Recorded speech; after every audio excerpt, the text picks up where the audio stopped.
Good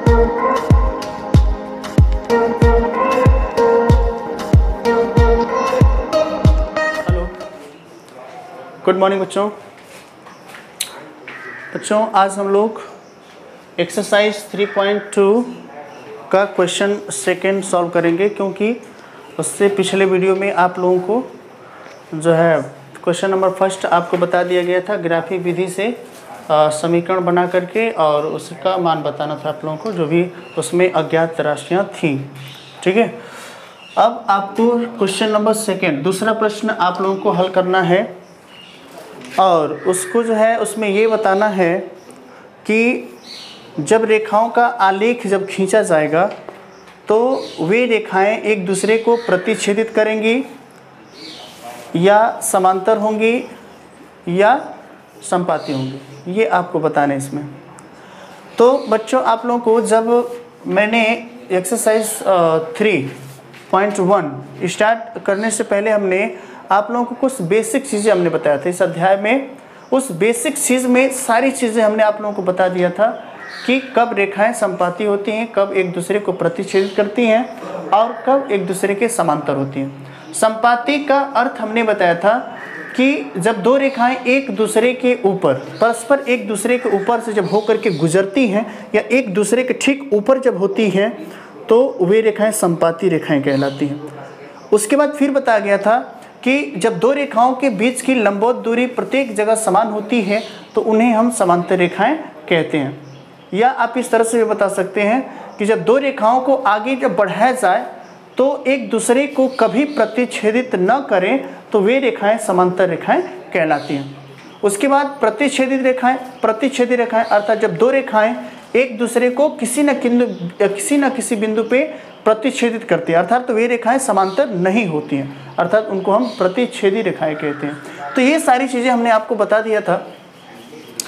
अब इस question में आपको a1/a2, क्योंकि आपको पता है कि दो समीकरण यदि a1x plus b1y plus c1 बराबर 0 है, और एक समीकरण आपका a2x प्लस b2y और प्लस c2 बराबर 0 है, ये पहला समीकरण और ये दूसरा समीकरण।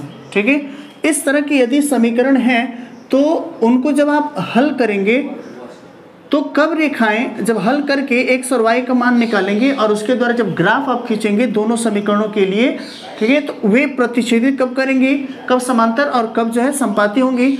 उसके लिए आप लोगों को बताया गया था कि a1/a2 आप निकालेंगे, उसके बाद b1/b2 निकालेंगे, c1/c2 निकालेंगे। ये अनुपात है a1, a2, b1, b2, c1 और c2 का।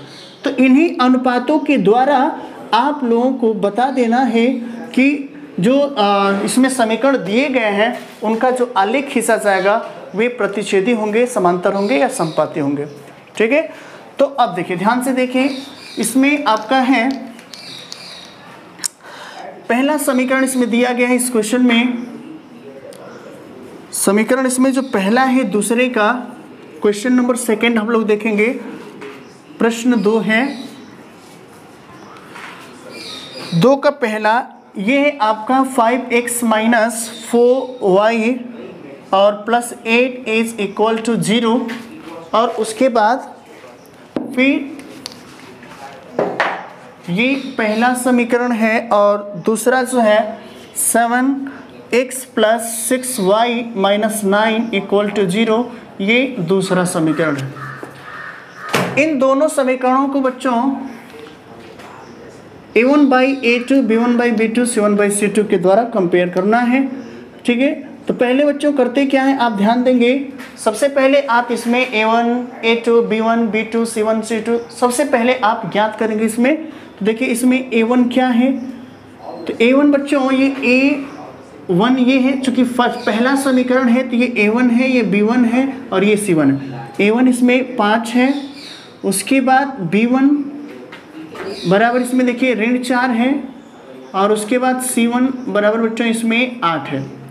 उसके बाद फिर पुनः a2, ये दूसरा समीकरण है इसलिए यहाँ पे 2 लगता है। ठीक है, तो a2 ये आपका हो गया बच्चों 7, उसके बाद b2 इज इक्वल टू 6 और C2 इसमें है -9, रीड 9। ठीक है, अब आप कह रहे हैं उसमें कि A1/A2 इसमें ध्यान देंगे, हम निकालेंगे तो A1/A2 अर्थात A1 है 5 और अपॉन A2 है बच्चों 7। उसके बाद B1/B2, B1 का वैल्यू है -4 और B2 का वैल्यू है 6। इसको हम शॉर्ट फॉर्म में लिखेंगे 2 दूना के 4 और 2 3 से ऋण 2/3। उसके बाद फिर निकालेंगे C1/C2, तो यहाँ पे C1 का वैल्यू है 8 और अपॉन C2 का वैल्यू है -9। उसके बाद आप कंपेयर करेंगे A1/A2, यहाँ आप देख सकते हैं यहाँ 5/7, ठीक है, अर्थात यहाँ पे लिखेंगे A1/A2 5/7 है और B1/B2 -2/3, अर्थात A1/A2 does not equal to B1/B2। A1/A2 B1/B2 के बराबर नहीं है।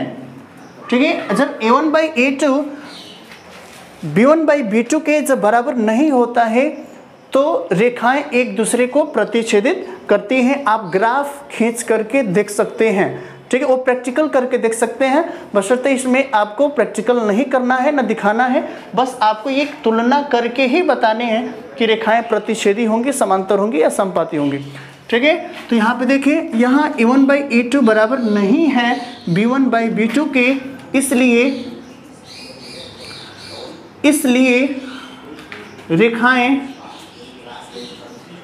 रेखाएं एक दूसरे को प्रतिच्छेदित करेंगी।